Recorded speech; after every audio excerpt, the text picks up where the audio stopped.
Okay, Mr. Lopez. There's a couple of things I want to talk about. First off, I want to go way up here on your roof. I don't know if you can see it. I know this isn't your concern, but there are some shingles that blew off up there. We can definitely take care of that, no problem. We can also take care of this, no problem. Something I want to mention is, if you look at this roof here, it's huge.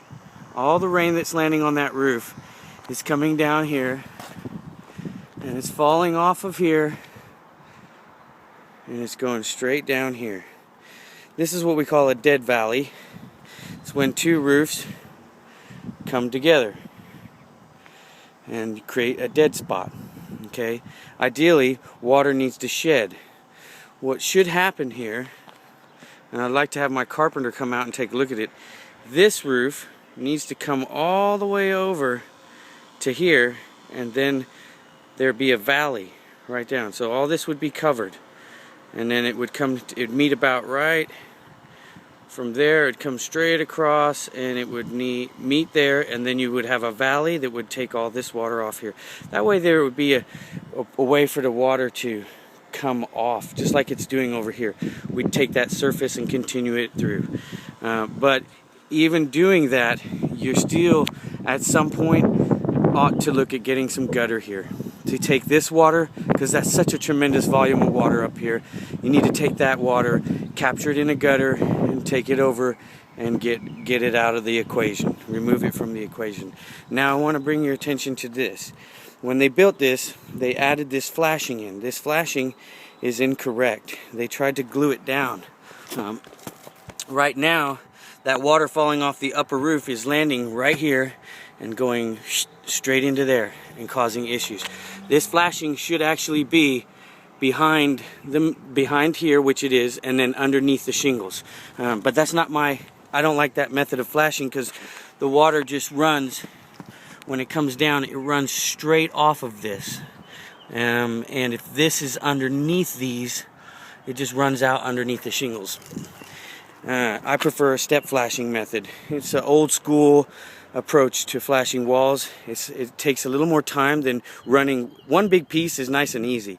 When you run step flashing, there are lots of little pieces, and you weave them between each shingle. But basically, you can see, based on looking at the original house right here, this is how it should look. The shingle should be on top of the flashing, and not backwards. That's backwards.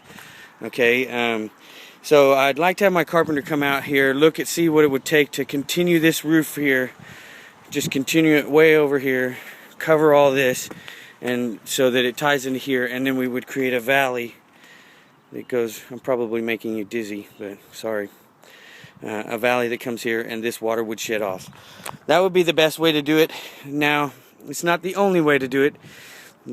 You could take roll roofing and stick it in here, and keep that dead valley, but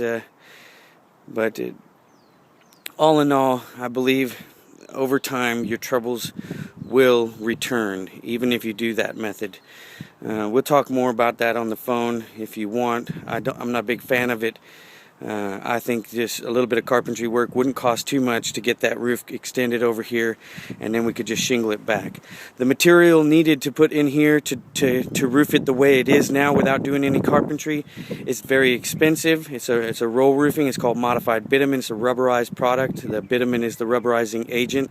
What would happen is that material would be expensive, whereas the shingles aren't expensive. If you have the carpentry done, you won't have to use that expensive material, and it'll end up looking nicer in the long run. You can just tie right in.